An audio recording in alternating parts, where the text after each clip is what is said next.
Hey man, it's your boy Ink in the Brain, man. We back at like a bad habit. Salute to everybody who's tuning in. Salute to new subscribers, man. Appreciate y'all. So today we're gonna get into a little prison story, all right? So story time today, all right? I'm gonna tell y'all about how when I was on the 3-yard, how I had action at a nurse, all right? So, if you ever been in prison before, you come home, one of those questions you're going to hear, whether it's from your family, your friends, or whatever the case is, right? If you're in the midst of a conversation about your bid, whatever the case is, they're always going to ask you, so is it true that people get taken advantage of in prison? And y'all know what I'm saying. I'm keeping my language, trying to tame my language a little bit in these videos, man. But y'all understand what I'm saying. Do men really take advantage of other men in prison in a intimate kind of way, right? So, and I get it, a lot of people out there, haven't been in jail or been in prison before, which salute to y'all. Excuse me. I hope y'all never got to go inside the walls. Excuse me. Because there ain't nowhere to be. But that whole, men taking advantage of other men, I mean, it does happen, but not as much as you would think, right? Especially on the West Coast where everything is racially politic, racially politic. Everything is racially politicized, right? So meaning that, if you're a white dude, you're going to be with the white dudes. If you're black, you're going to be with the blacks. If you're Mexican, you're going to be with the Mexicans, Chicanos, whether you're Paisa, whatever the case is. Everybody has their own designated race that they have to be with or report to, so to speak, right?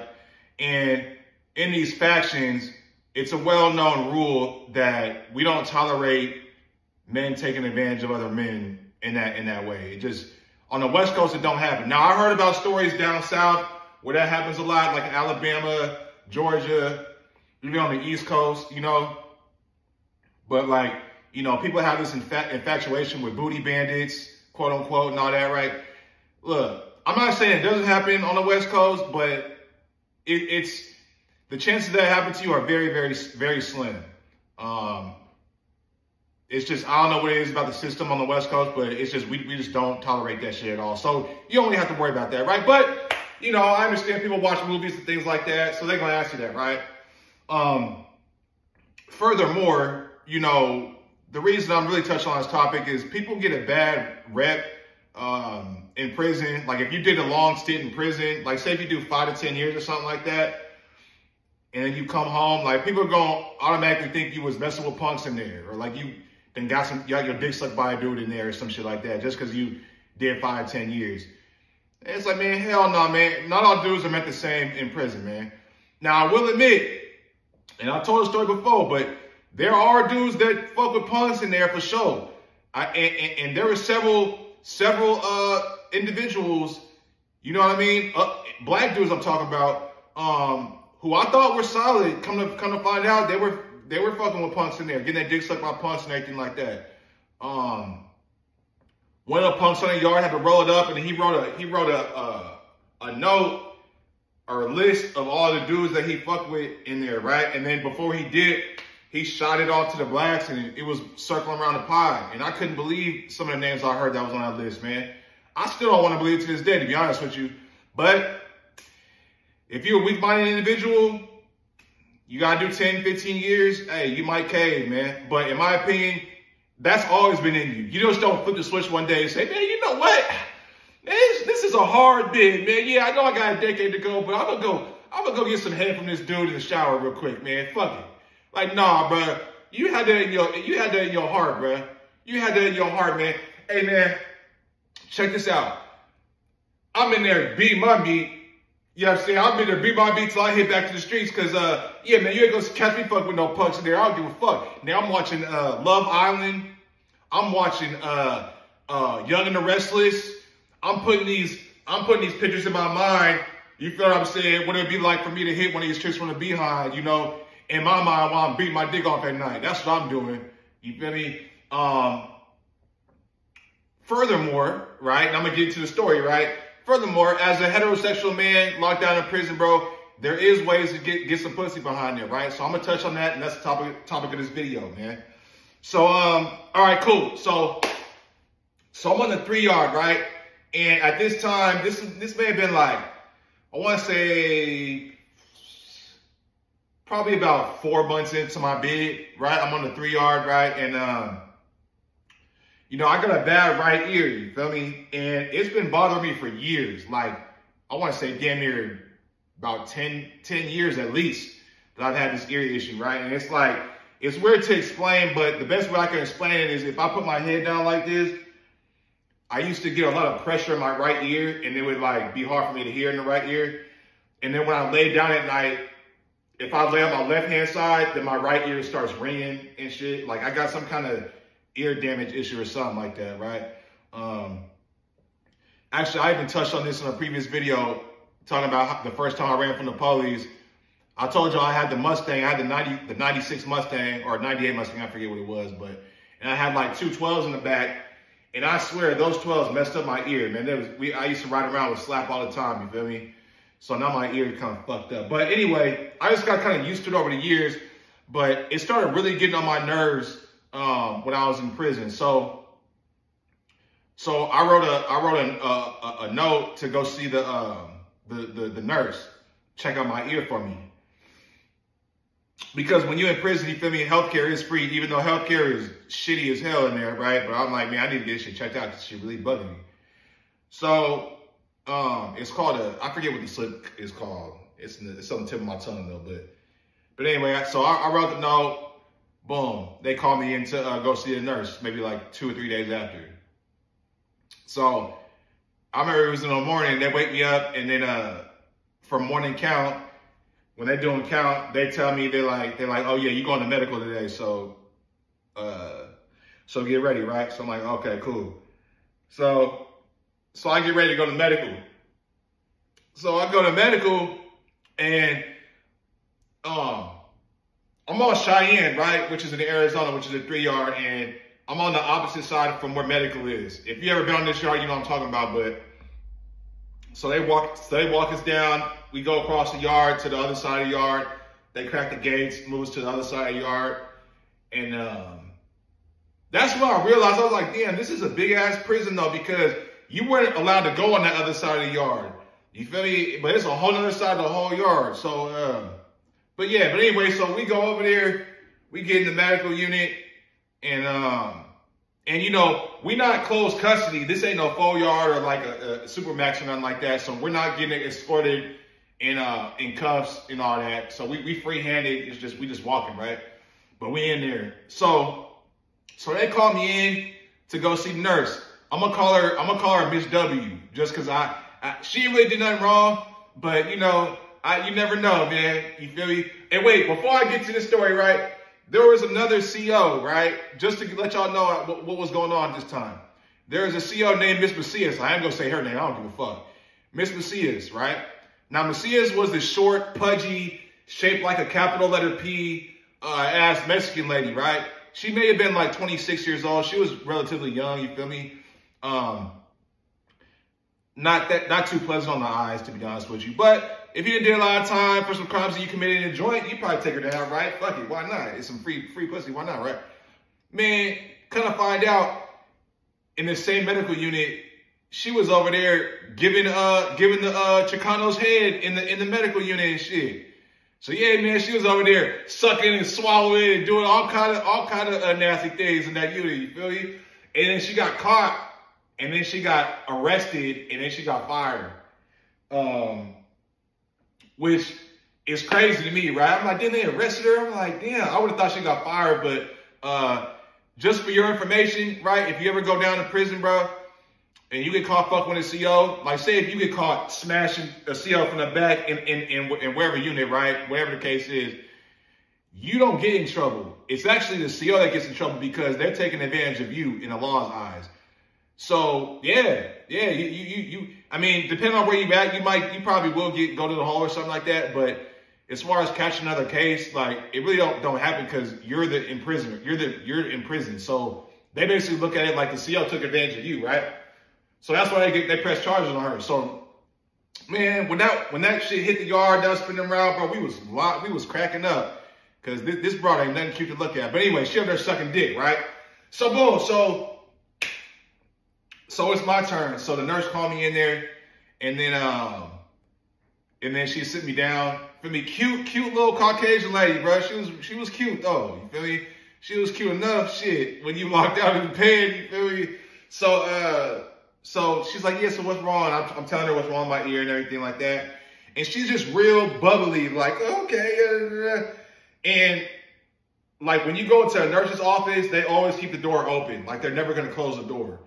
I guess because they figure out, you know, something might happen, you know, if we close the door, right? And yeah, you damn right. You close the door with me, Miss W. Yeah, I'm pushing the line, you feel me?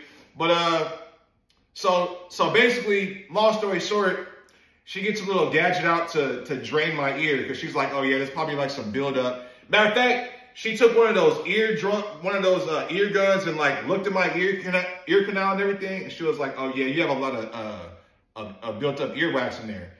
And then she was like, and it seems like your eardrum has some trauma on it, like it's scratched or something like that. And she was like, did you ever put anything in your ear or anything like that? And I was like, nah, but a lot of times I dig in my ear and like try to get the earwax out and stuff like that. And I might scratch my eardrum or something like that at that point in time. That's pretty much what she was telling me. And I was like, damn, I learned a lot about my eardrum today. So she got her little gadget out, man, and basically rinsed out my ears, squirted hella water in my shit, and lo and behold, there was hella earwax that was like clogged into my shit. And then when she removed it, it was like a breath of fresh air. Like my ear could finally breathe. It was like, I could hear everything clearly. When I bent down, there was a little bit of pressure, but not nearly like how it was, right?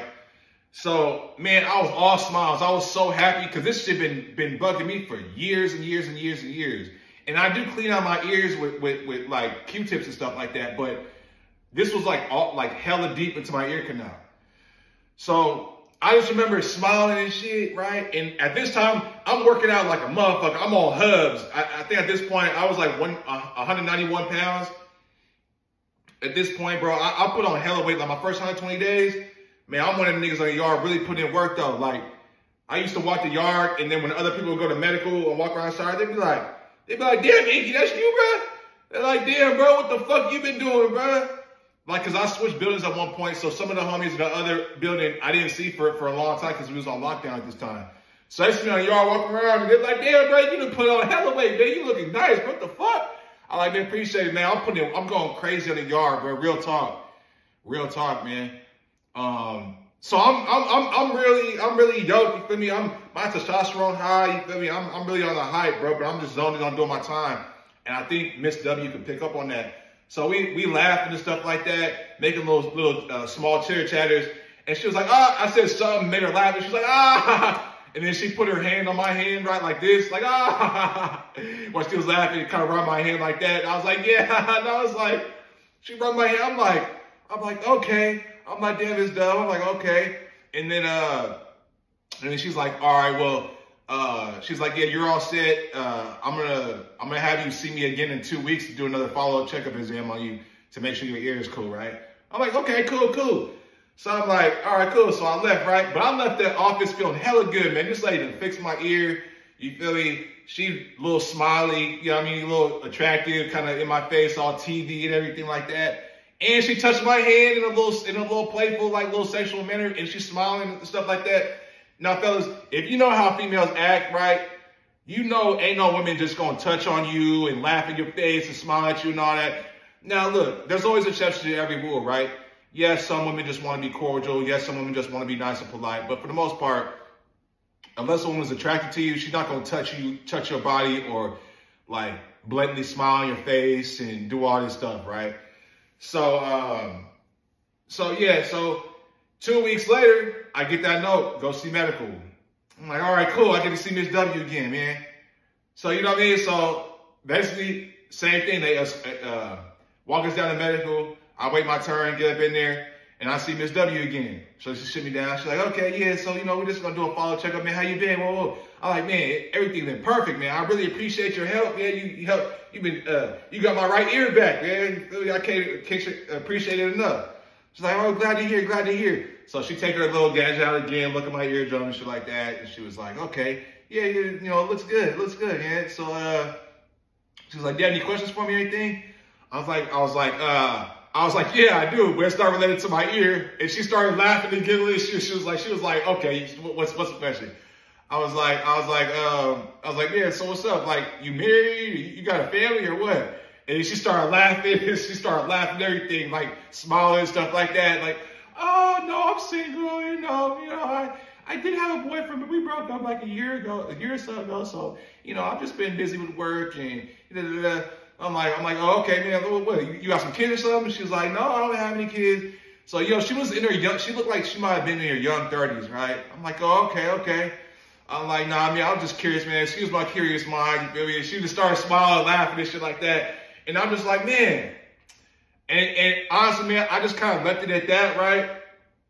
And then I left my visit and walked back to the dorm. But in the back of my head, when I was walking back to the dorm, I was thinking like, man, you know what I mean? Because I only got 2 years, so I'm not that pressed for pussy. Like, I could wait 2 years to get some pussy. I'm not really tripping like that. But I knew in the back of my head, I was like, man, she was really lightweight choosy. Like, smile on my face, you feel me, touching my hands, you know what I mean? Being open to me asking her questions about her personal life, right? And the door is open, so anybody who's in the hallway could hear what we was talking about, really. But, I mean, like, COs aren't supposed to get, like, personal with you because they kind of know that's like a guard barrier to break the barriers down. Like, a lot of times, you know what I mean? Like, with a CO, say if you become cool with a CO that's doing their walks on your run, you get real cool with him, find out his family members and shit like that. Hey, man, you cool enough to say, "Hey, man, I need you to do me a favor." You feel me? Yeah, I need you to do me a favor, man. I got a plug on the outside. He want to bring something inside for both of us to make some money. If you feel what I'm saying. Hey, man, I would say 7 out of 10 times, they're going to be with it. COs get paid maybe 40 grand a year. Shoot, why not make another $30,000 on the tier where they can get a pack in, you feel me, and get their money on the back end, if you feel what I'm saying, man. But yeah, man, that's when I realized. I was like, yeah, I actually had a nurse, and it kind of taught me, like, bro, yeah, it's time to get out of prison, bro, because, nigga, this shit ain't nowhere to live. This shit is not it. Now, I put that in the context of if I would have had 10 years, I would have been on her line. I would have been on her line because I would have been writing a note to see her once a week. You feel me? I would have got in smooth with her. I would have got to know, you know, why did her and her boyfriend break up? Why don't she got no kids? What kind of dude she's attracted to? Where is she from? All this shit, right? I could have easily did that. You feel me? For sure, right? And these are the type of things that men do, heterosexual men do in prison, you know what I mean, to get some pussy, you know what I mean, and not fuck with punks on the yard, trying to get their dick sucked by punks in the shower and all this weird shit, man. You know what I mean? So yeah, man, I just want to put that story out there, man. Not too juicy, but just some news you can use. You know what I mean? If you gotta go sit it down for a little bit, Brody, and you trying to knock something in there, that's what you're gonna want to do, man. You're gonna want to see a nurse, write a couple notes, go see a nurse here and there. You feel me? Inch your way in. You don't want to just go full-fledged on the first visit, but you inch your way in. You inch your way in. And, you know, women are women, man. They're attracted to dudes with nice bodies, high testosterone, dudes that speak with that bass in their voice. And it's something about being on the high-level yard, like medium and up, bro. Like, you constantly around niggas working out. It's politics is heavy. It's always tension, like, not always tension, but there's a lot more tension on the yard, right? So you just gonna naturally exude more masculinity, more dominance when you locked up. You feel me? Like you naturally kind of become more aggressive and just get more in your masculine nature as a man when you on one of these yards, bro. It just kind of come like that. You feel me? But to close this out, do all men who go to prison for a long time fuck with punks? Hell no. Hell no. Do most men mess with homosexuals in prison? I would say no. But do enough and do a lot, and ones that you don't realize that are on that in prison? Yes. And that was definitely eye-opening for me, man. Yes. If you have a weak mind, you know what I mean? You're doing a lot of time for the crimes you committed in there. You got a weak mind, man. You don't got no game. Maybe you don't look good. Your body out of shape, which I don't see how you in prison, bro. There's no, really, though, you're not really going to be out of shape because your race is going to make you go to the yard. Like, every race outside of blacks, you're forced to go to reg, bro. So you're going to be working out. If you white boy, Chicano, Paisa, Native American, you're going to be working out. So you're not really going to be fat like that. And if you are fat when you first touch down, man, you're going to lose some of that fat, man. But other than that, bro, you know what I mean? You're going to be on the yard working out. And you can push your line, you know what I mean, on the COs and the nurses and things like that, man. You just got to play it the right way. And just kind of wait your turn, man. And it'll happen eventually. You know, I've even heard stories about COs actually selling pussy on the yard. You know, you got $500, $600, they'll make it happen. Have your people on the outside, send it to his Cash App. Hey, one day, that CO, when she has the time, she's going to pull you to the office and let you be. You know, I've heard of that too, man. And please believe, look, you know, if you watch my channel, we anti-tricking over here. But please believe, if I was doing a lot of years in there and I had a lot of money in the yard, and maybe I had a hustle or something like that, and I'm collecting, you know what I mean, $500 a month, $1,000 a month, maybe you run in a store, you're able to collect a couple $100 a week. Oh yeah, I'm paying $500 for that pussy, baby. Oh yeah, I'm paying for it. You feel me? Yeah, I'm paying for it, man. But hey, this is what Ink of the Brain, man. Appreciate y'all for tuning in. I'm gonna get at y'all the next one, man. Y'all be smooth and be solid.